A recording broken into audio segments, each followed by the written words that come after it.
Hey guys, स्वागत है आप सभी का व्याख्यात कॉम्पिटिशन्स में। और आप मेरे साथ पढ़ रहे थे बायोलॉजी। जैसा कि आप जानते हैं, मेरा नाम मनीष पवार है। तो हमने कल, यानी अगर मैं पूरे बायोलॉजी के जितने भी मेरे वीडियोस हुए उस सब की बात करूँ तो हमने सबसे पहले इंट्रोडक्शन देखा था कि कौन सा सीक्वेंस होगा, और उसके बाद हमने देखा था ब्रांचेस देखी थी, और उस यानी उसमें जो टर्मिनोलॉजी थी कि किसके अध्ययन को क्या कहते हैं, एग्रीकल्चर और शैवाल के अध्ययन को इत्यादि के बारे में बताया था। और संडे के दिन जो मैंने टेस्ट लिया था उसमें भी उससे क्वेश्चन आए थे। और उसी के क्रम को हम आगे बढ़ाते हुए मैंने आपको वर्गीकरण के बारे में बताया था कि किस प्रकार से वर्गीकरण की आवश्यकता पड़ी, और सबसे पहले वर्गीकरण किसने किया, और पहले जिनने वर्गीकरण किया और उनको हमने जनक कहा, जिसका नाम था केरोलस लीनियर, जिन्होंने द्विजगत वर्गीकरण किया था प्लांट और एनिमिलिया में। उसी प्रकार मैंने आपको बताया था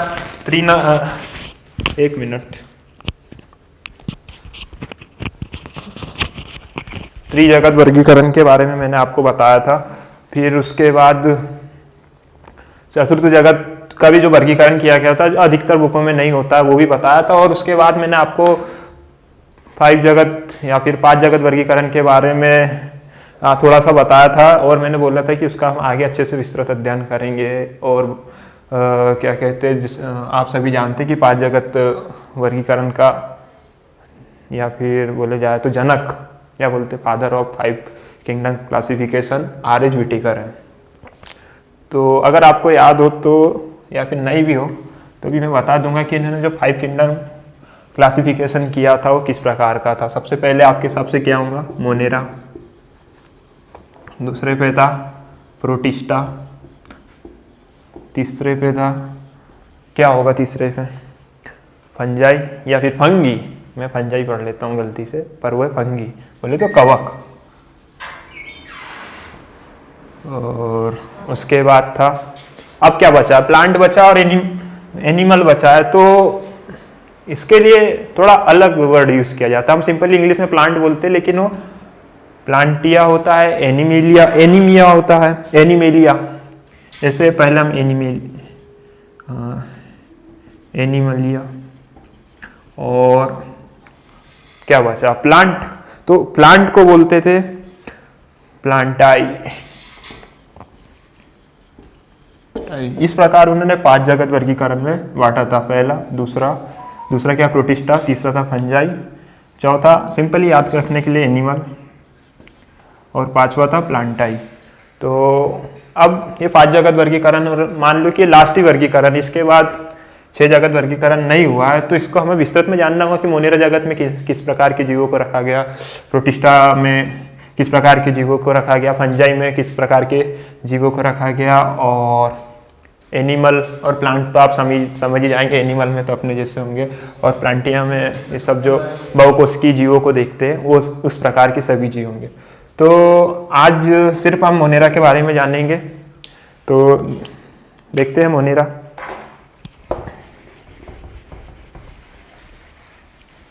वैसे आप भी गेस कर सकते हैं कि मोनेरा क्या होगा। सुना तो होगा आपने घरों में बैक्टीरिया और यानी जीवाणु जो देखे हैं वो मोनेरा जगत के अंतर्गत ही आते हैं। ये डाला मैंने मोनेरा, हिंदी में भी उसे मोनेरा ही बोलेंगे।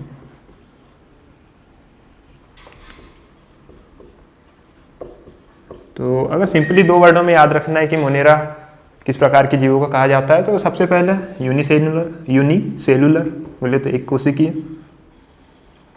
और दूसरा आएगा प्रोकैरियोटिक।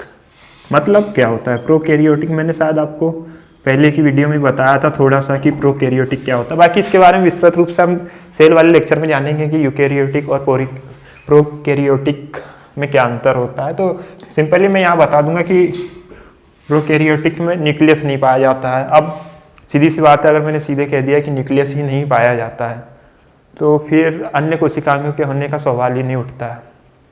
तो सिंपली आपको पता लग गया कि प्रोकैरियोटिक है और यूनिसेल्युलर है, मतलब एक कोशिकीय। अब ये एक कोशिकीय लिखा मैंने, लिखते चले आप भी साथ में। एक कोशिकीय लिख दिया है तो मतलब इसका ज़्यादा जटिल तंत्र तो होगा ही नहीं, या फिर एक बहुत सरल जीव होगा।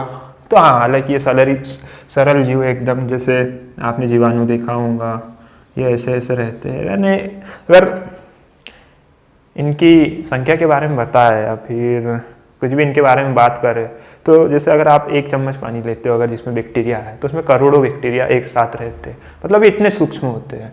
और दूसरी बात, ये स्वपोषी, परपोषी, विषमपोषी, यानी परिस्थिति के अनुसार इनमें पोषण पाया जाता है। स्वपोषी होते हैं, विषमपोषी होते हैं, परपोषी होते हैं। ठीक है दोस्तों, और ये लगभग आपको हर जगह सर्वाइव करते हुए मिलेंगे, जैसे कि एकदम हाई टेम्परेचर में या फिर एकदम लो टेम्परेचर में। एक प्रकार से इन्हें अमर कहा जाता है कि ये मरते नहीं, हमेशा गुणन करते हुए रहते हैं। तो किसी भी टेम्परेचर में रह सकते हैं, यानी -78 डिग्री से लेकर हाई टेम्परेचर तक। तो जैसा कि मैंने आप सभी को बताया कि ये एक कोशिकी है और इनमें केंद्रक का अभाव होता है, इसलिए इन्हें प्रोकैरियोटिक कहा जाता है। और अब इनमें कुछ ऐसी खास बात है जिसके लिए इन्हें एक अलग जगत में रखा गया है। पहली बात तो ये, मतलब कोई भी परिस्थिति में, यानी प्रतिकूल परिस्थिति में अनुकूलन धारण करते हैं।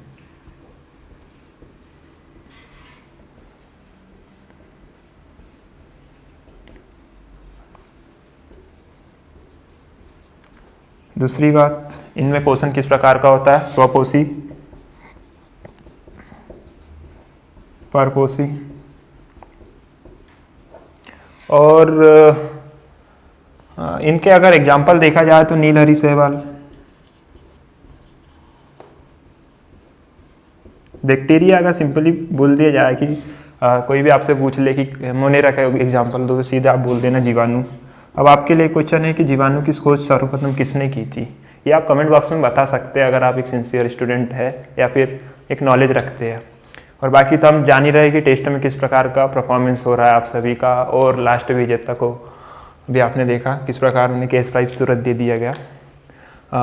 तो इस प्रकार मोनेरा जगत को ऐसे डिफाइन करेंगे, आगे भी और अच्छे से इसका एक विस्तृत अध्ययन करेंगे। बाकी एक बेसिकली जो एक जनरल वनडे एग्जाम में आपसे इतना ही पूछा जाएगा कि मोनेरा जगत की कुछ विशेषता या फिर उसका कुछ एग्जाम्पल। हाँ, और कुछ क्वेश्चंस होते हैं कि इनमें 3 प्रकार के बैक्टीरिया होते हैं, यानी इनके अलग अलग नाम हैं। जैसे एक मीथेन गैस में रहता है उसे मेथोजेंस या फिर बोला जाए तो मीथेन में रहने वाला बैक्टीरिया, और एक होता है हेलोफाइल्स, मतलब नमक के पानी में रहने वाला। और हेलोजन समूह के इसमें आता है NaCl, इसीलिए इन्हें हेलोफाइल्स भी कहा जाते हैं, यानी जो नमक के पानी में पाए जाते हैं जो बैक्टीरिया। और कमेंट तो कोई कर नहीं रहा है कुछ खास। और अगला एक और टाइप है, वो आप कमेंट बॉक्स में बता सकते हैं। तो दोस्तों, आपने सिर्फ आज की वीडियो में इतना जाना कि मोनेरा किस प्रकार के, यानी मोनेरा में किस प्रकार के जीवों को रखा गया, और कल हम जानेंगे कि प्रोटिस्टा जगत किस प्रकार का है और उसके एग्जाम्पल के बारे में। और इस प्रकार हम विटेकर के 5 जगत वर्गीकरण का पूरा अध्ययन करेंगे। तो दोस्तों, मिलते हैं अगले वीडियो में। और अगर आपको मेरे वीडियोस पसंद आ रहे होंगे तो आप लाइक कर सकते हैं, शेयर कर सकते हैं, सब्सक्राइब कर सकते हैं। वीडियो हालांकि थोड़ा छोटा है क्योंकि मोनेरा जगत में जानने लायक कुछ खास है नहीं, क्योंकि ये एक प्रकार से अलग से ब्रांच बना दी गई ताकि ज़्यादा जटिलता ना हो मानव यानी प्लांट और एनिमल को जानने में।